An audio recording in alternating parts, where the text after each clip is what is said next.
Hi, my name is Tandin Tuli and you're watching Joburg Today.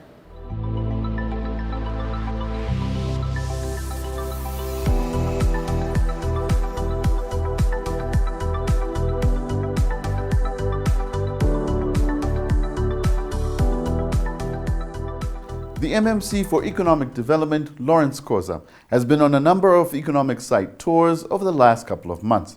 And I had the opportunity to sit down with him to talk about the state of these economic nodes and the way forward in terms of economic recovery.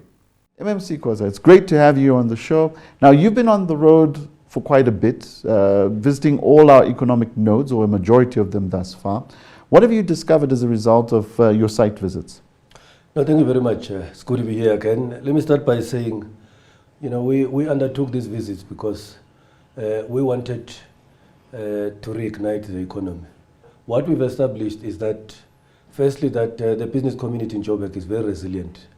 A lot of them have not left Johannesburg. Of course, they've had to suspend their capex programs. They have had to push some of their plans out of the window as a consequence of the pandemic.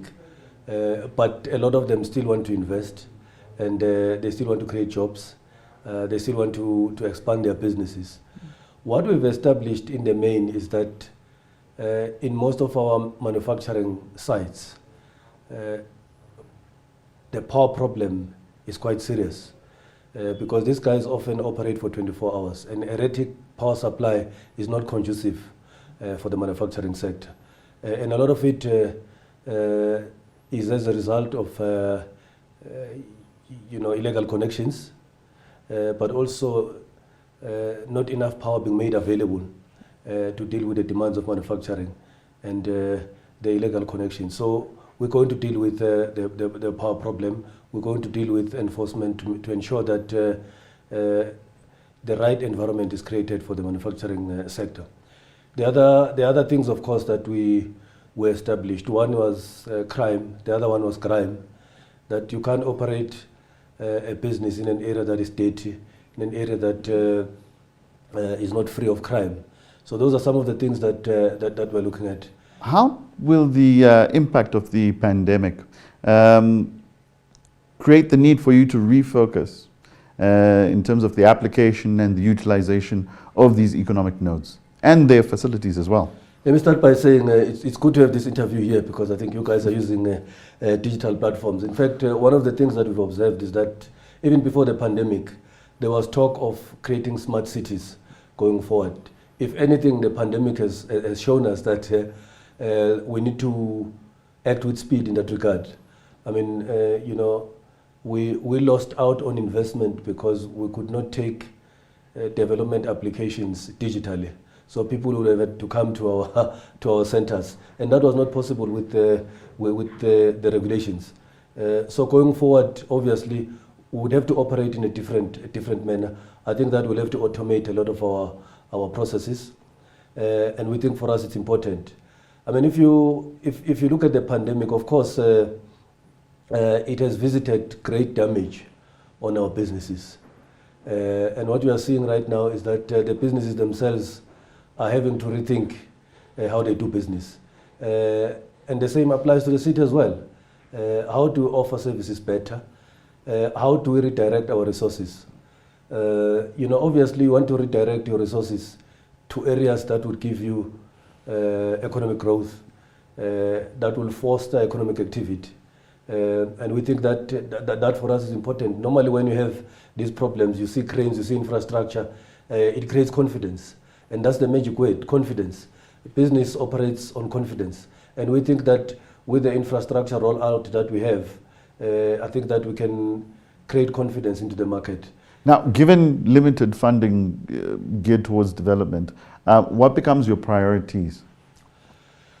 For us, what is of priority? One is to make sure that we reignite the economy. I think we'll make sure that we support initiatives that will get the economy going. We'll make sure that the infrastructure projects that we have are rolled out with speed because they will create opportunities. They create jobs in the construction sector. They create opportunities for SMMEs. So that for us is a priority for us. informal traders are a very important community in Johannesburg. I think that sometimes we treat them as outsiders, but some of us are where we are today because of informal traders. So we have the informal trading policy. We want to finalize it because it will properly define how they operate and the regulations thereof. We think it's important because they play a major role in our economy, and I think we need to make sure that not only are they regulated properly, but that they are given opportunities to participate in our economy as well. The third one is to make sure that the manufacturing centers in Johannesburg are given life again, because a lot of them were struggling during the pandemic. Tourism is a major area of business for us. And I mean, if you look at our hotels, you look at our lodges, a lot of them have been struggling. The same with restaurants. But we think that, being in alert level 1 gives us the opportunity to deliberately target these sectors for growth. As you know, tourism is a strategic sector for us, not because we like tourism, but because tourism can deliver economic dividends in a relatively short space of time, and it can create jobs for relatively unskilled individuals. So for us, it's an important area, and we want to support it. We want to be deliberate in our support. Lastly, are any timeframes? Have any timeframes been actually put in for some of these projects that you want to initiate? Yeah, all the projects. In fact, when we look at our performance management systems, they are time bound. So we have clear targets in each of these programs. I mean, if you look at our youth cooperatives, we've opened up applications. So as we speak now, young people are applying.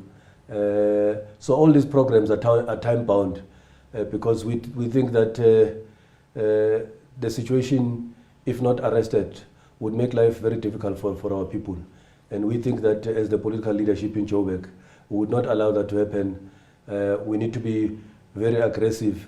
So whilst in the past, we probably would have been looking at, say, June. Now we say, let's do it by May. So we redouble our efforts to make sure that the economy works again.